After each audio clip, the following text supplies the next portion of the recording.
शरद पवार यांची बारामती म्हणून या बारामतीची ओळख असून ज्या नगरसेवकांना 15 ते 20 वर्ष संधी दिली त्यांनी काहीच काम केलं नसल्याचं योगेंद्र पवारांनी म्हटलंय। बारामती नगरपालिकेत परिवर्तन करायचं आहे, बारामतीमध्ये चांगला प्रतिसाद मिळत असल्याचं देखील त्यांनी सांगितलं। धनंजय मुंडेंना मंत्रिपद दिल्यास बीडमध्ये जाऊन उपोषण करू असा इशारा राष्ट्रवादी शरद पवार पक्षाच्या खासदार सुप्रिया सुळेंनी दिला। सुळेंच्या इशाऱ्याला ओबीसी नेते नवनाथ वाघमारे यांनी उत्तर दिलं। सुळे यांनी पार्थ पवारांनी केलेल्या जमीन घोटाळा प्रकरणात अजित पवारांच्या दारात जाऊन उपोषण करावं असा सल्ला वाघमारेंनी दिला। वर्ध्याच्या देवळीमध्ये लाडकी बायको योजना सुरू आहे। चालता येत नाहीये तरी सुद्धा भाजपनं माजी खासदार रामदास तडस यांच्या पत्नी शोभा तडस यांना उमेदवारी दिली।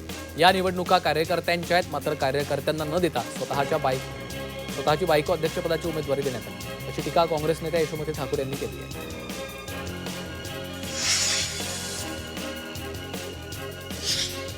पुण्यात शिवसेना ठाकरे पक्ष आणि राष्ट्रवादी शरद पवार पक्ष एकत्र लढणार आहे। मनसेबाबत 2 दिवसात निर्णय होणार असून रविवारी वायबी सेंटर इथं दोन्ही पक्षांची बैठक पार पडणार।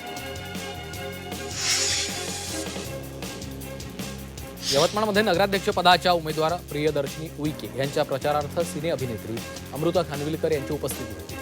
शहराच्या प्रमुख मार्गावरून मार्गक्रमण करत असताना अमृता खानविलकरनं मतदारांना अभिवादन केलेलं आहे। यावेळी भाजपचे युवा पदाधिकारी आणि कार्यकर्ते उपस्थित होते।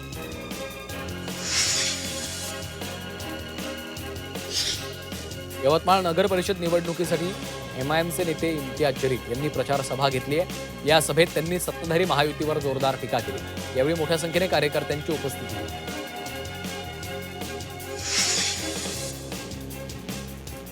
जालना महापालिका निवडणुकीमध्ये युती करण्याबाबत चर्चा करण्यासाठी भाजप आणि शिवसेना नेत्यांची बैठक घेण्यात आली आहे। भाजपचे महानगर प्रमुख भास्कर दानवे यांच्या उपस्थितीमध्ये ही बैठक झाली।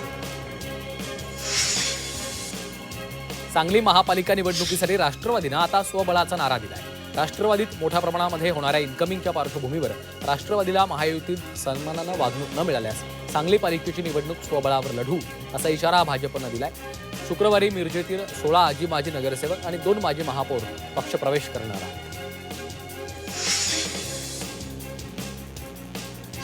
पुणे महापालिकेसाठी महायुतीतील शिवसेना भाजपची बैठक झाली। शिवसेना शिंदे पक्षानं पुणे पालिकेमध्ये 60 जागांचा प्रस्ताव ठेवलाय। 2 शिवसेना एकत्र असताना 10 नगरसेवक होते, त्या जागांवर शिंदे गटानं दावा केलाय। तर जिथे राष्ट्रवादी काँग्रेसचे उमेदवार निवडून आले, जिथे भाजपचा पराभव झालाय अशा जागांवरही शिवसेनेने दावा केलाय।